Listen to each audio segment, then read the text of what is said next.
Hello, my name is Sebbi and welcome back to the coffee break in Minecraft. Today is Wednesday, February 5th, 2025. Today I like to start walking to my village. I got lots of paper to trade with my librarians. But first, I need to feed the cat, so let's quickly grab cord for the cat. You look excited. Here you go. Yeah, you seem to be super excited about that cord. That's cool. Cat purse, so I can quickly do the usual check. Say good morning to my bees. You seem a little bit stuck, my friend. Oi. Okay. Now the bee seems to be happy. That's cool. Alright. Bees are happy. Honey is dripping out of their homes. At some point I need to harvest the honey again. Okay, horse, are you ready to spend some nights at the warehouse again? I think I will make a quick stop at the mine to grab some more sugar canes. Right, there's still this disaster. Still have to repair this one. But before I do this, I really like to trade with my librarians. So let's do this. Yesterday I had the theoretical exam for the truck driver's license. I passed it, so that's cool. That's super nice. One more thing done. Now it's only the one truck driving lesson in the night. And the... Oh, you haven't grown. Okay. And the practical exam.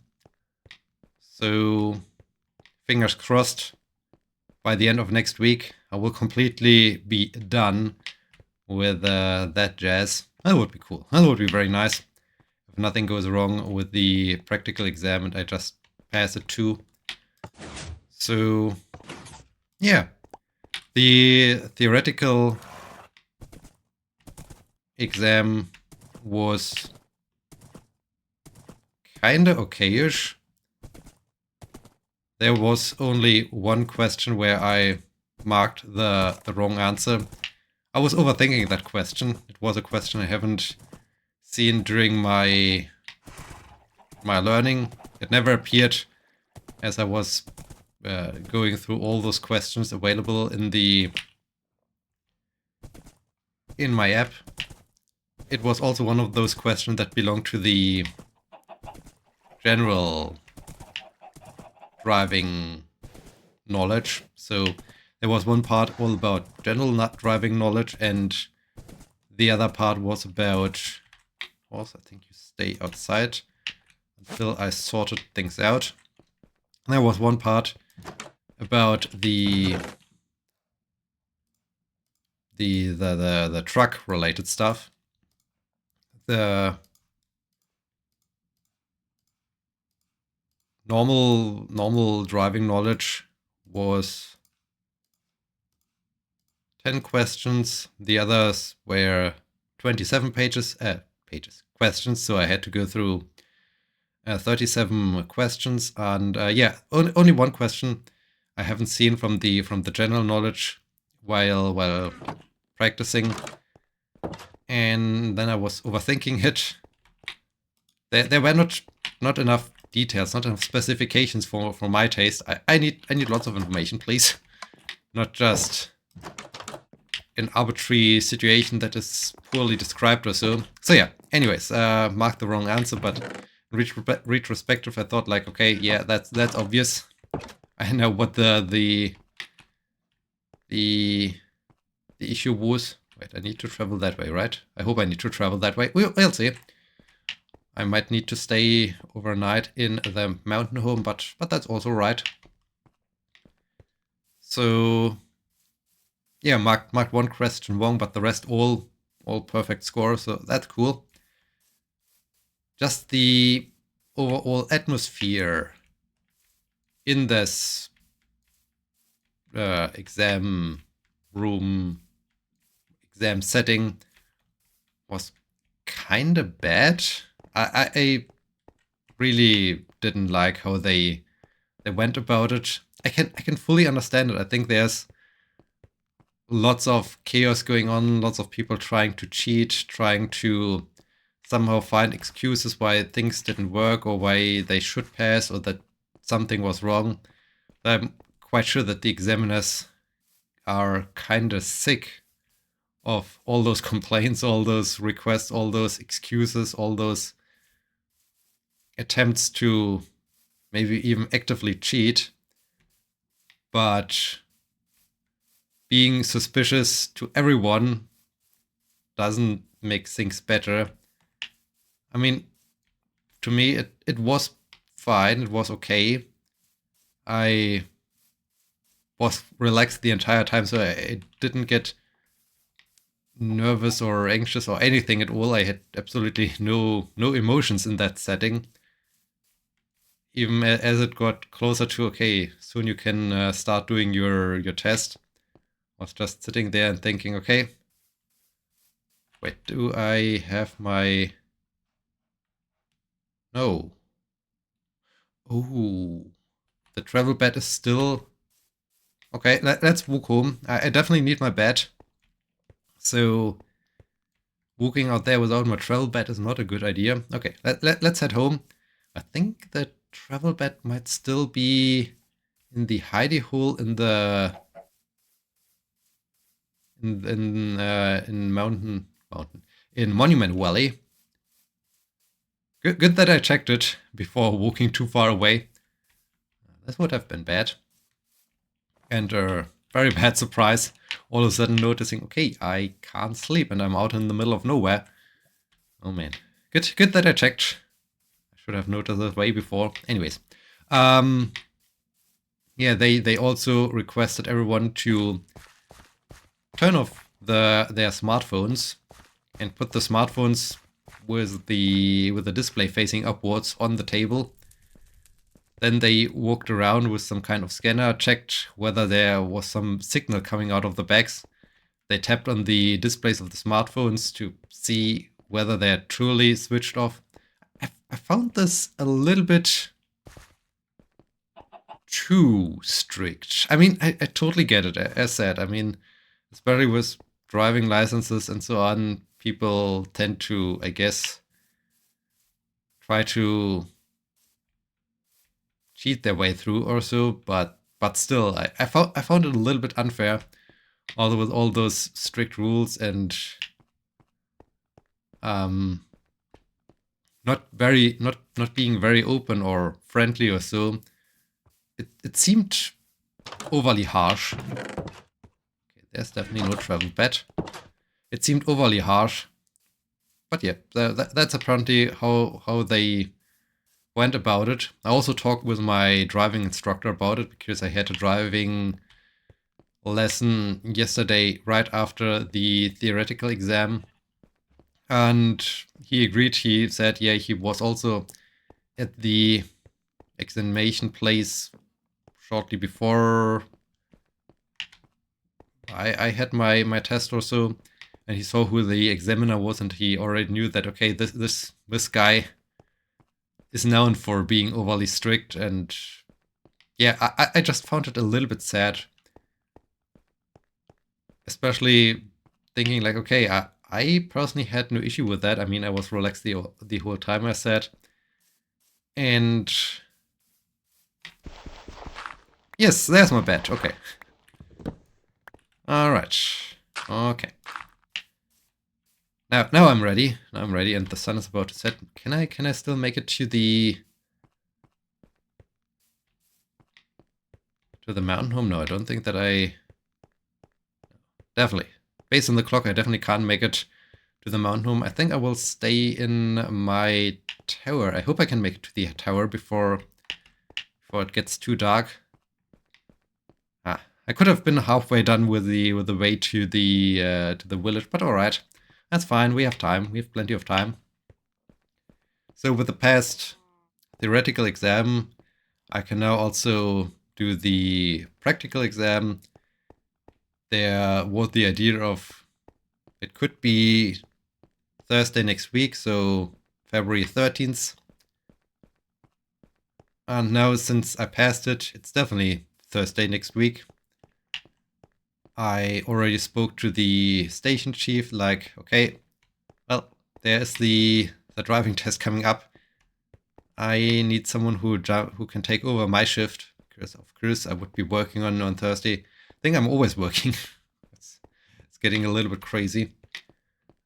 But yeah, the month of March looks better. The month of March is super strange with respect to the shifts, but there's definitely more.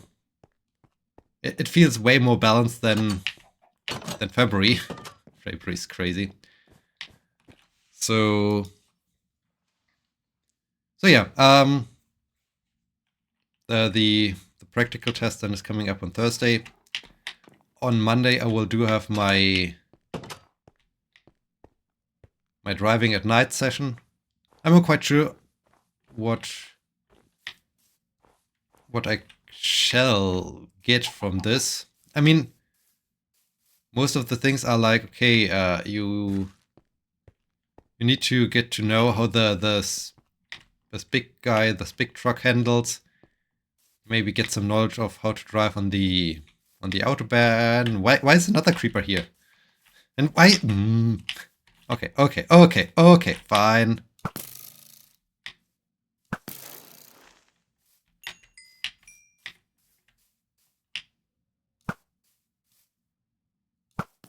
Ooh.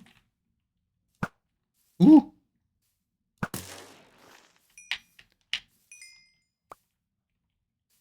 All right, where's my other arrow? There. How many arrows do I have left? 33. Okay. I think I need to hunt down some arrow dispensers at some point.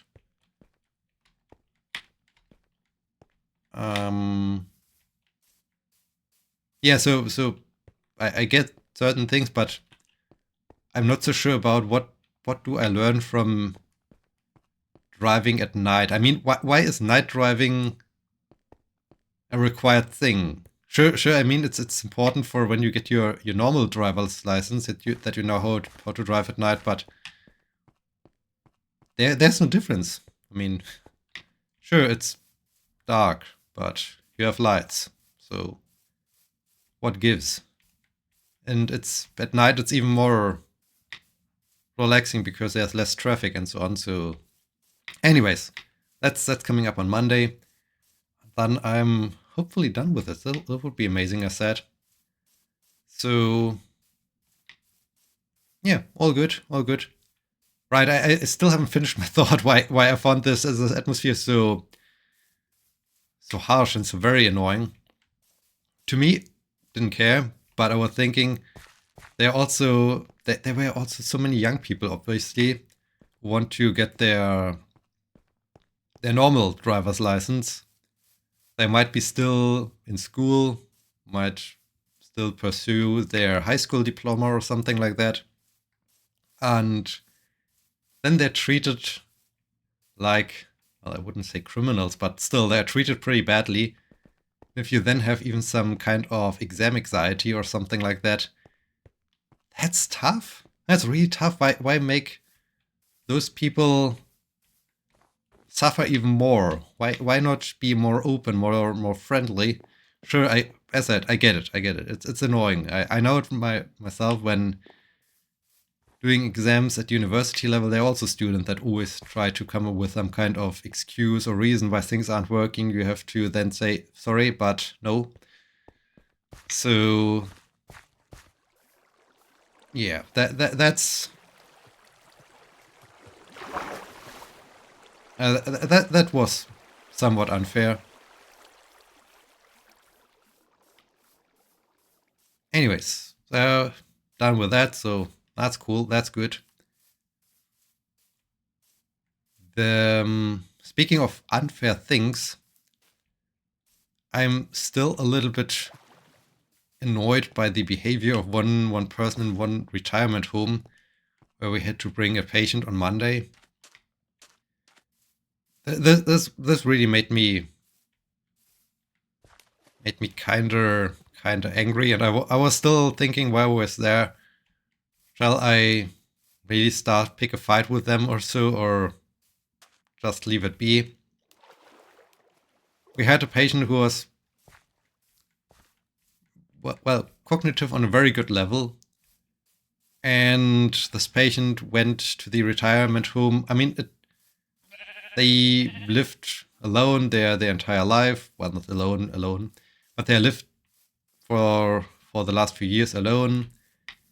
But now it's no longer possible that they can live alone anymore and in a self-sufficient way. So they had to go to a retirement home, which is already a very, very tough step, I feel, especially when you're still cognitive there and you have no cognitive impairments or something like that. So the patient really was kind of emotional while driving there.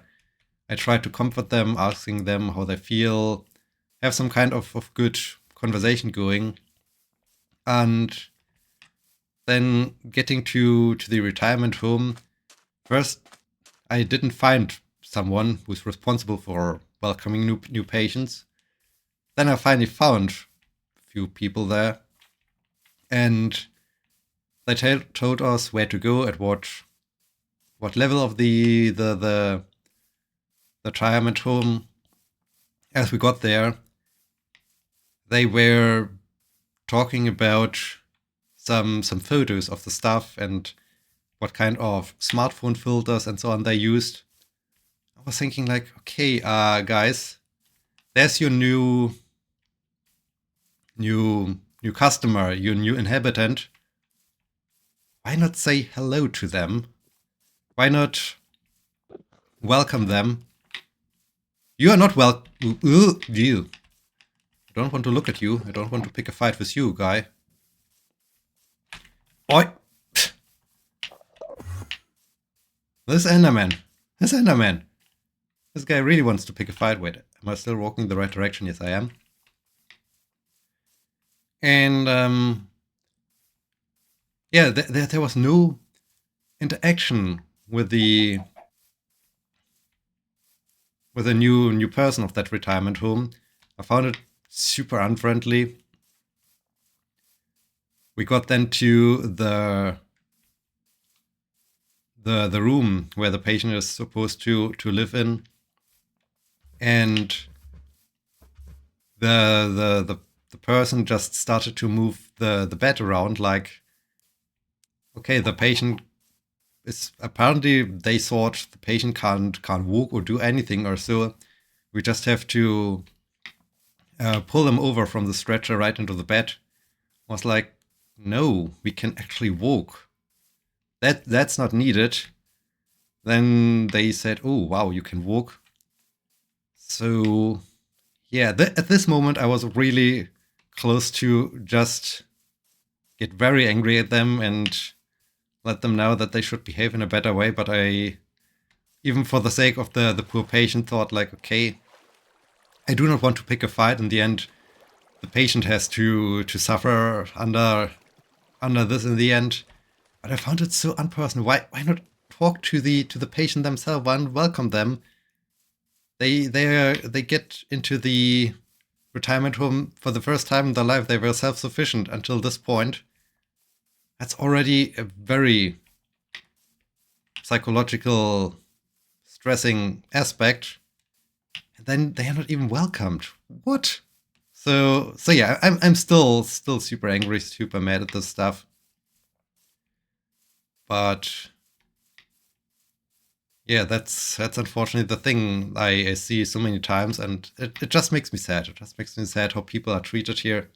I mean, they still are, compared to the rest of the world or so, it's still a very, very good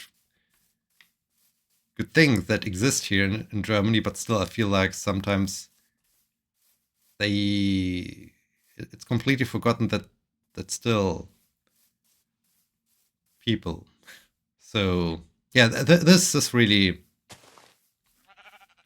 made me sad, and it's one of the sad aspects of that job. But yeah, I always try to care for the patients and to at least have some kind of conversation, although this is also kind of stressful over time, not on an emotional, psychological level or so. Basically, every time I'm done with a patient, I completely forget about the patient immediately after or so. And there's not really that I continue to think about it. This special case is just a different thing because I just found it super unprofessional what they did. And I was more, it's more on the side of how does the staff dare to be so unfriendly to a new patient. But yeah, that's the extent to what it goes that I still think about things, but otherwise I immediately forget about what happened during one transport after the transport was over. So all good with that, but still, it's still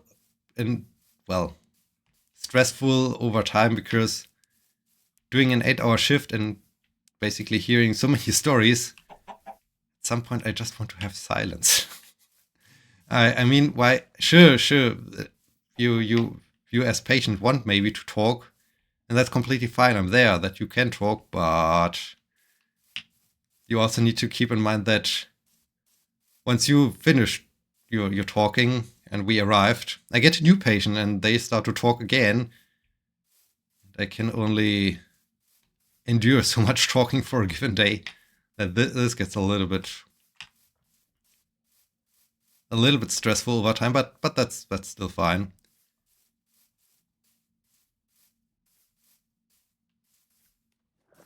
And at the same time, it's also like often it feels like, okay, those patients, they could just use a taxi. So why am I here? Why am I now listening to their stories? And yeah, those are the things, but generally all good. I